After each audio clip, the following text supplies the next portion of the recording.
I'd always wanted to be an illustrator. Marcus Hamilton has a penchant for a good tune. I mean, Norman Rockwell was my hero.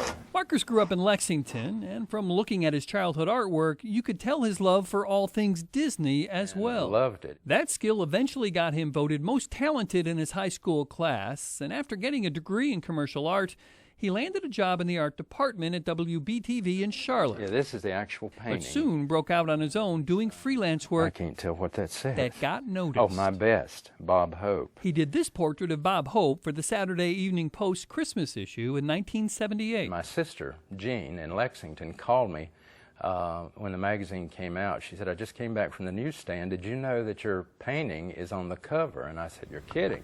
And I was just thrilled.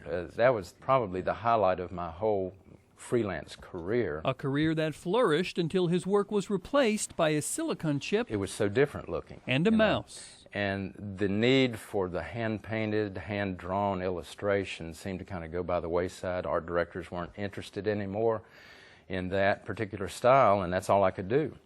And so my career started taking a nosedive.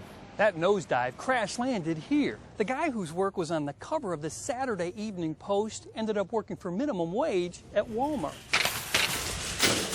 Marcus Hamilton was a man of faith, but he and his Savior were beginning to have words. I said, Lord, I've trusted you with my life, and look where it got me. I don't see any evidence of you working, and I'd like to know what's going on. God answered. And it was on June the 22nd. With a TV show. 1993. Hank Ketchum, the cartoonist creator of Dennis the Menace. Marcus had never seen the Christian Broadcasting Network's 700 Club, but while flipping channels, he stopped to watch this episode. Ketchum, the man, is understandably ready to pass on the mantle of Menace. Hank Ketchum was talking about finally handing off the Dennis the Menace comic strip that he'd created nearly 40 years earlier. I want to get somebody to draw Dennis for me. I want to walk away. I want to get some oil paints. I want to write. To me, that was an opportunity. But I've got this kid.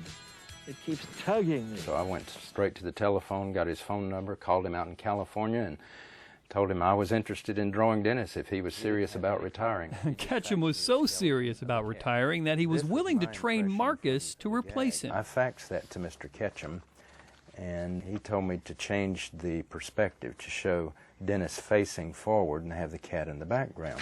Here's a good one. Marcus went to work drawing the daily single-panel Dennis cartoons that run each Monday through Saturday. It felt like I was 20 years old again. I was back in school, and this master of the cartooning business was willing to take his time to show me how to draw his creation, and it was just mind-blowing. These are the gag slips that we get from everybody here. He gets one-line ideas from writers that he sometimes changes. It was actually, well, if you put me here to reflect, where's the mirror? So I changed it to, Mom put me here to reflect, but she didn't give me a mirror. And draws everything, including those one-line captions. I'm sorry it couldn't be bigger, Mom. By hand. She says it's not the size of the gift, dear.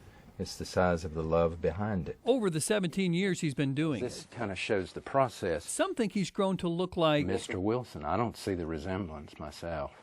Meanwhile, Dennis may be old enough to collect Social Security, but through the pen of Marcus Hamilton, he remains forever 5½. He's really just an innocent little 5½-year-old. Bob Buckley, Fox 8 News.